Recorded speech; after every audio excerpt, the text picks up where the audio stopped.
সূর্যকুমার যাদবের অসাধারণ কামব্যাক, মাত্র 34 বল খেলে তুলে নিলেন 50। অথচ এর আগের ম্যাচেই শূন্য রানেই হয়েছেন গুটি। আজকের ম্যাচে মুখোমুখি হয়েছিল পাঞ্জাব কিংস বনাম মুম্বাই ইন্ডিয়ান।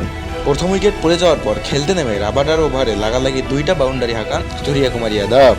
রোহিত শর্মার সাথে গড়তে থাকেন পার্টনারশিপ। এরপর স্যাম কারানের ওভারে আবার একটি দুর্দান্ত 4 হাঁকান সূর্যকুমার যাদব।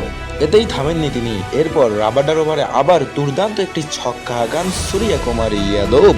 ক্রিকেট খেলাটাই যার আদব। ছক্কা খেয়ে রাবাডা হয়তো ভাবে এ কোন বেয়াদব। শুধু তাই নয়, এরপরে হারপিত বারের ওভারেও সুন্দর করে একটি 4 হাঁকান সূর্যকুমার যাদব। আর এই 4টি মেরেই তিনি বুঝিয়ে দিলেন তিনি নন বেয়াদব। এরপর লিয়াম লিভিংস্টন বল করতে আসলেন, তার ওভারেও দুর্দান্ত একটি ছক্কা হাঁকান এই ব্যাটার। হ্যাঁ, এটাই তার ব্যাটিং এর কারবার।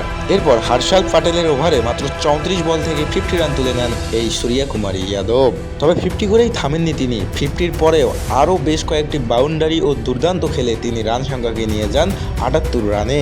এরপরই শেষ হয়ে যায় তার ব্যাটিং তাণ্ডব। স্যাম কারানের বলে আউট হয়ে যান তিনি। দর্শক, সূর্যকুমার যাদবের ব্যাটিং সম্পর্কে আপনার মতামত কি আমাদের কমেন্ট করে জানান। ধন্যবাদ সবাইকে আমাদের ভিডিওটি দেখার জন্য।